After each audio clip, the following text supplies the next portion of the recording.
प्यारे दोस्तों, कैसे हैं आप सब? मैं हूँ ईरज और मैं फिर हाजिर हूँ आपके पास एक बहुत ही इंटरेस्टिंग स्टोरी लेके, जिसमें हमारे पास एक बहुत ही अच्छा बच्चा है जिसका नाम है आदिल। आदिल एक मसीही खानदान से ताल्लुक रखता था। उसके वालिदैन बिला नागा दुआ किया करते थे और वो खुदा से बहुत मोहब्बत रखते थे। आदिल अब 10 साल का हो चुका था और दुआ करना उसकी आदत का एक हिस्सा बन चुका था। ये नहीं कि वो दुआ की अहमियत को समझता था, लेकिन वो दुआ किया करता था क्योंकि उसके वालिदैन उसको मजबूर करते थे कि वो रोजाना दुआ करे और खुदा से रहनुमाई मांगे।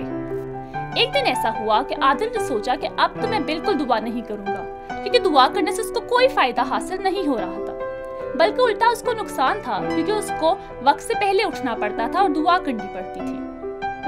अगले रोज आदिल उठा, बिना दुआ किए वो स्कूल चला गया। रास्ते में ऐसा हुआ कि अचानक से रश इतना बढ़ गया कि उसकी स्कूल बस लेट हो गई और स्कूल पहुंचते ही उसको लेट आने पर एक बहुत फाइन हुआ।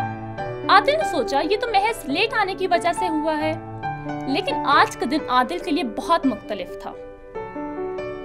अब जब वो क्लास में गया तो उसको उर्दू की कॉपी उसको मिल ही नहीं रही थी। उसकी उर्दू की टीचर ने उससे पूछा कि आदिल, मुझे अपना काम दिखाओ जो मैंने तुम्हें होमवर्क के लिए दिया था।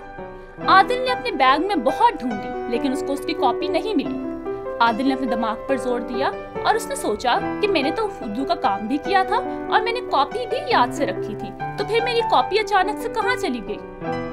वो अभी ये सोच ही रहा था कि टीचर ने उसकी एक भी बात ना सुनी और उसको 5 दफा सारा काम दोबारा लिखने को दे दिया। यही नहीं, आदिल के साथ आज के दिन में बहुत से ऐसे वाकयात भी पेश आए जिसकी वजह से आदिल बहुत परेशान हो गया।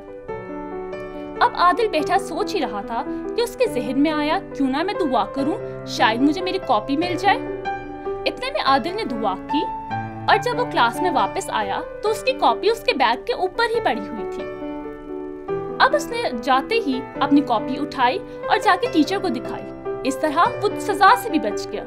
अब आदिल जान गया था कि हमारी जिंदगी में दुआ की क्या अहमियत होती है। तो प्यारे दोस्तों, इससे हमें क्या सबक हासिल होता है कि दुआ सिर्फ एक रस्मी चीज नहीं है, बल्कि वो हमारे ताल्लुक को खुदा के साथ मजबूत बना देती है और हमारे हर बिगड़े काम को ठीक कर देती है। अब दोस्तों, मैं आपसे मिलूंगी एक अगली कहानी के साथ। Till then, bye.